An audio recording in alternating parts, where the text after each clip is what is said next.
Uşaqlar dünyası təqdim edir. Məstanə Sadiqiyəm və bu gün Azərbaycanın ən gözəl nağıllarının biri Padişahla oğlunu sizə oxuyacağam. Mən ilə yol bir olun. Qədim zamanlarda acgöz, zalim bir padişah var idi. Onun oğuldan, qızdan heç nəyi yox idi. Bir gecə padişah yuxuda görür ki, bir dərviş ona deyir: "Ey padişah, gördüm yaman ovlad dərdi çəkirsən, onu bil ki, evladın olsa peşman olacaqsan." Padişah deyir: "Nəyə peşman olacağam?"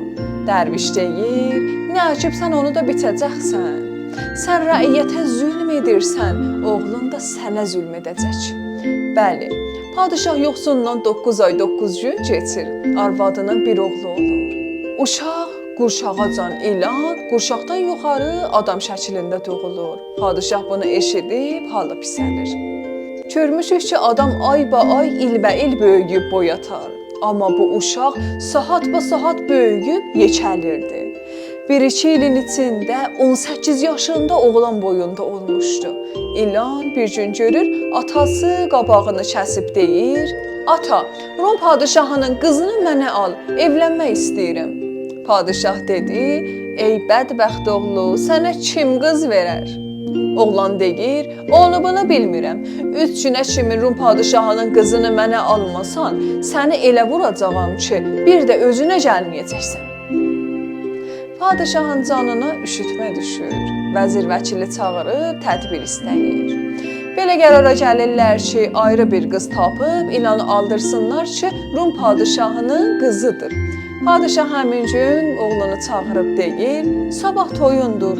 Oğlu deyir: "Mənə elə bir toy eləyəsən ki, sənin torpağında olan bütün kasıbların, əlsiz-ayaqsızların hamısı orada yeyib içsinlər.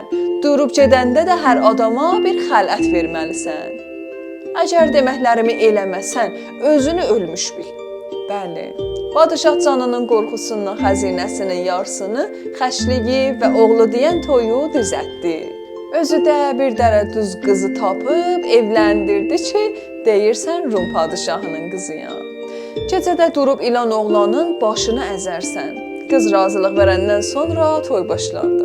3 gün, 3 gecə ilə toy oldu ki, elə ki bütün cəmaətin hamısı gəlib yeyib içdilər.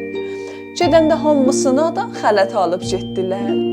Gecə yatmaq vaxtı gələndə ilan başa düşdü ki, qız onu öldürmək fikrindədir. Qızı elə vurdu ki, o saat öldü.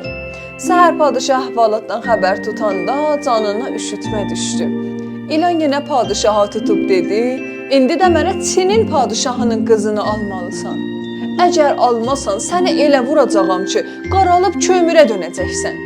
Padişah nə qədər yalvar, yaxış elədi ki, "Ay oğul, gəl bu sevdadan əl çək, mənə xətaya salma." İlan razı olmadı ki, olmadı. Padişah bu dəfə də bir başqa qız tapıb əvvəlki kimin öyrətdi.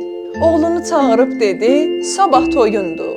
İlan dedi: "Bu dəfə bütün yoxsulları çağırıb 7 gün 7 gecə toy eləməlisən. Hamısına da gedəndə xələt verməlisən." Padişah qorxusundan xəzinəsinin yarısını da toya xərclədi.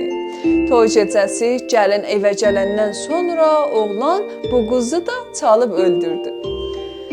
Aradan bir neçə gün keçəndən sonra ilan atasının qabağını kəsdi dedi: "Sənin bütün kələklərini bilirəm. Mənə aldığın qızlar nə Rum, nə də Çin padişahının qızları idi. Ona görə də onları öldürdüm. Bu dəfə məni Hind padişahının qızını almalısan.